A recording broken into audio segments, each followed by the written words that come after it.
show.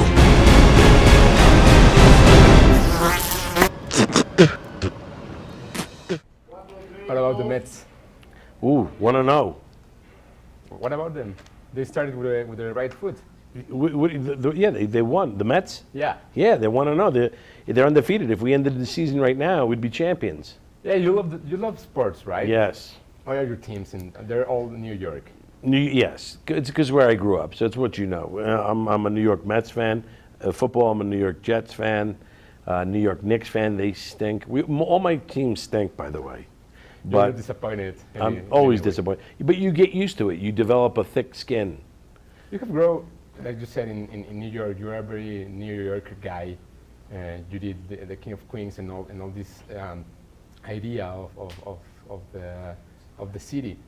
How's reflecting what you feel about the city on your movies? Well, you know what it is? It's not even so much that I reflect. I think New York is a big, culture pot of just potpourri of everybody. It's a lot of people come into the city, so you get like a common thread of what a universal thread of what makes people laugh. I think a lot, and and we kind of get together there, and then that's basically it's helped me build kind of it helps me with my universal. I think if there's any appeal there universally, it's because I've learned there that you're not so connected to one little small region, but it's a massive city, so you get all types of people, and you're dealing with all types of people your whole life. Let's talk about the movie Popular Art. How did the idea of the character grew on you? How did that happen? Did you The original? Yeah. Yeah, the original was just I would be watching these mall cops or auxiliary police or any of the security guard guys who had the responsibility of upholding the law, but weren't given. They don't have any lethal weapons on them. So it's kind of scary for them. They don't have the skill set or the training necessary, like police do. So they're kind of thrown into these jobs, and a lot of people will make fun of them, but it's pretty scary for them. They got to overcome a lot. I give them a lot of respect. What's the idea of this new movie of the character? How did the character grow?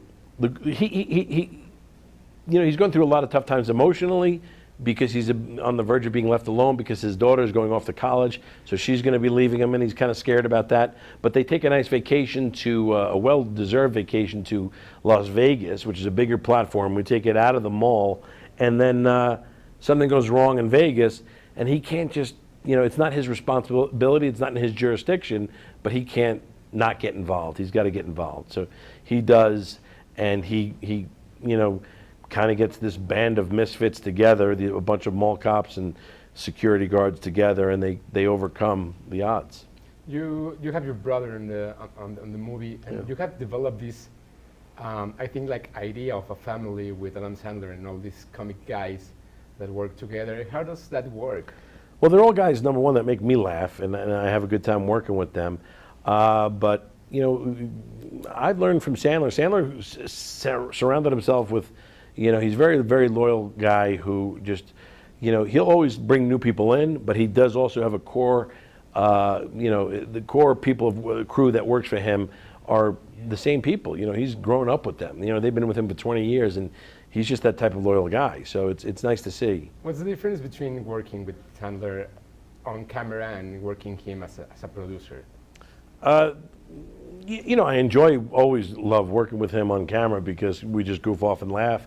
I don't have him around as much when he's producing, but I tap into he's a savant as far as comedy. He knows a lot of things. There are moves he'll make with the movie and say, hey, maybe it doesn't work so well if you do it this way or this way. He'll help out a lot.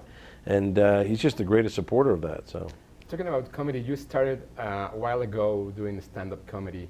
Now everybody seems to be doing that thanks to Louis and John Oliver and all these guys. How do you think that the scene of stand-up has grown in these 20 years?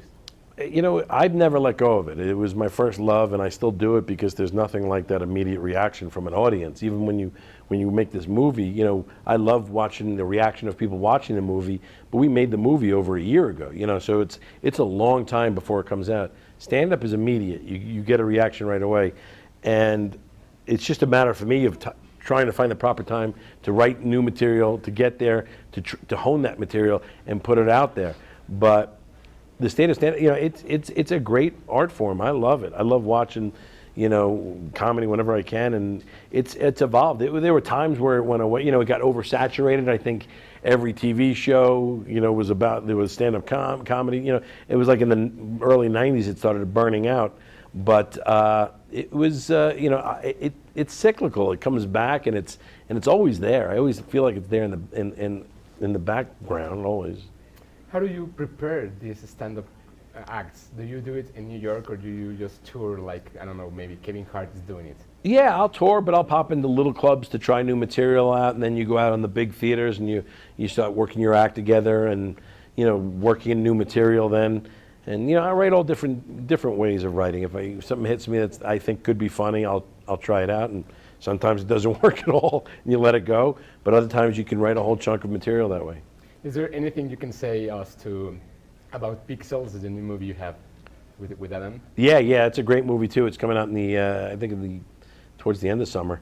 It's a big, another big movie about aliens invade Earth in the form of 1980s video games. So it's a fun one. I get to play the president in that one, and it's an exciting movie, and it's a great cast too. Okay, thank you very much, Kevin. Thank for you. your time, and I hope you have a great time in Mexico. I do. Thank you so much. Thank you.